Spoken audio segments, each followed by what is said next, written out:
Ok, vamos a hablar acerca de la guerra espiritual. Este es un tema que es fascinante debido a que Dios nos deja participar en su reino para echar fuera las tinieblas. Y es un tema que tiene muchos niveles de comprensión y es importante para nosotros como hijos de Dios que podamos entrar en esta guerra espiritual. La vida cristiana es una guerra en esta era, porque cuando le dijimos sí al Señor Jesús, nos hicimos enemigos del mundo y nos hicimos amigos de Dios. Entonces entramos en una guerra espiritual contra Satanás, contra las potestades, contra los principados, los gobernadores en los lugares celestes y demonios que están oprimiendo a la gente y están tratando de oprimirnos a nosotros. Entonces la guerra espiritual es algo clave que tiene que estar en el ADN de nuestra comunidad cuando estamos orando. ¿Cómo podemos entrar a una guerra espiritual que es bíblica, que es sustentable y que sabemos que tenemos la victoria ganada? De las muchas cosas que podríamos hablar acerca de la guerra espiritual, hoy vamos a hablar de la guerra espiritual centrada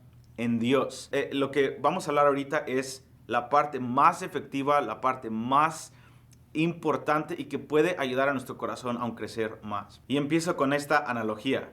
Por ejemplo, en este momento, este cuarto está en tinieblas.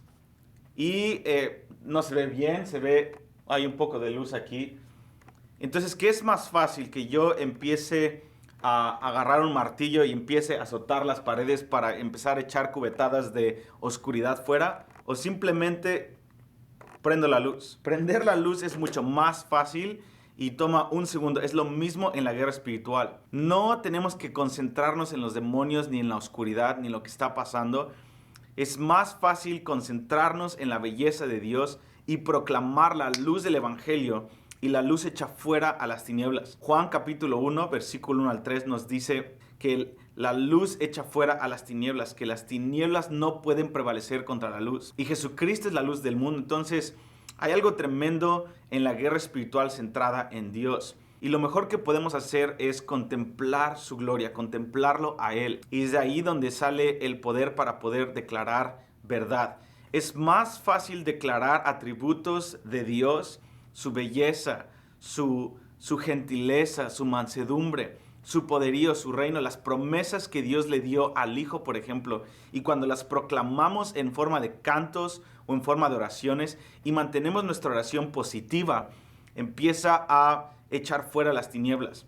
Ahora, no estoy hablando de un positivismo que es humanista y que solamente es como un mantra en la mente. Estoy hablando de que cuando hablamos negativamente en el micrófono, cuando estamos dirigiendo una reunión de oración y los cantores empiezan a cantar cosas que son negativas, la química de nuestra reunión de oración va a cambiar y no queremos enfocarnos nuestra reunión de oración en el enemigo. Queremos enfocarnos en aquel que ya ganó la victoria y proclamar lo que ya está hecho para que se manifieste en el mundo físico y visible, porque el mundo espiritual tiene más autoridad que la parte visible. Quiero darte algunos puntos específicos. En Efesios capítulo 6, versículo 12 en adelante, nos habla que tenemos una guerra que no es contra carne y sangre, sino contra los lugares, las potestades, Satanás y sus ángeles y arcángeles. Entonces, Pablo es bien claro de que nuestra lucha no es contra personas ni contra gente que está oponiendo al evangelio. La guerra espiritual tiene que estar concentrada espiritualmente. La adoración es el arma más poderosa que tenemos en la guerra espiritual. La adoración, ¿qué quiere decir la adoración? Adoración es ponernos de acuerdo con el cielo, con Dios, con quien Dios es. Esa es la adoración número uno. Entonces, para poder tener una adoración efectiva, necesitamos conocer a Dios y su palabra. Número dos, ¿qué es la intercesión? La intercesión es un arma tremenda en la guerra espiritual, y la definición de intercesión es ponernos de acuerdo con lo que Dios dijo que iba a hacer. Uno es con lo que Él es y la otra es con lo que Él va a hacer. Pídeme y te daré por herencia a las naciones. Entonces es ponernos de acuerdo con decir, Señor, tú dijiste que esto ibas a hacer, hazlo, Señor, porque tú lo proclamaste, porque está escrito, Señor. Y esa es la intercesión. Ahora, otra parte de la guerra espiritual es el arrepentimiento. Cuando tú y yo nos arrepentimos es cortar el acuerdo con Satanás, con las potestades, y romper ese acuerdo en nuestro corazón para que podamos desmantelar esa potestad. Tú puedes echar fuera un demonio en un instante con el nombre de Jesucristo y ese demonio se va. Pero quieres echar fuera una potestad de una ciudad, eso es por medio de la proclamación del evangelio y por medio del arrepentimiento de esa ciudad. Cuando las potestades tienen su ancla y su fuerza en el acuerdo con el estilo de vida con las personas. Entonces, cuando una persona, podemos orar mucho, pero si no nos arrepentimos y rompemos ese acuerdo con esas potestades en los lugares celestiales, esa potestad va a seguir reinando en ese lugar celeste. Por eso un avivamiento es tremendo, porque un avivamiento trae mucha gente al arrepentimiento. Y obviamente cuando hay un avivamiento es cuando la gente se arrepiente, las potestades son removidas y el cielo se abre sobre esa ciudad. Entonces el arrepentimiento es la parte tercera más importante en la guerra espiritual. La oración de sanidad es entrar de acuerdo con el corazón de Dios para quebrar todo acuerdo con la enfermedad. Una parte de la guerra espiritual es también proclamar la sanidad de Dios en nuestros cuerpos.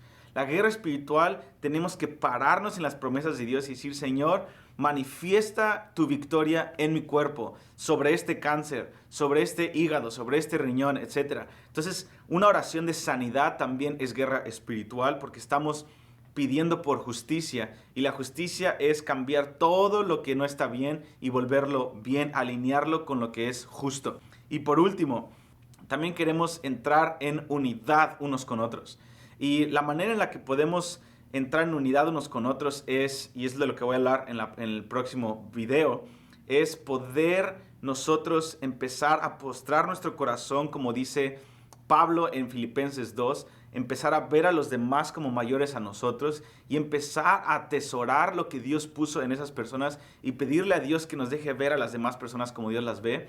Y esto es bien importante para la unidad del cuerpo, y una vez que el cuerpo está unido, podemos nosotros empezar a tirar esas fortalezas y tener una guerra espiritual tremenda. Entonces, la guerra espiritual, la efectividad de tu guerra espiritual no va a ser el volumen de tu micrófono, ni la calidad de tus músicos, ni la energía que haya en tu reunión de oración, sino la calidad de carácter y de gente que hay dentro del corazón de tu reunión de oración.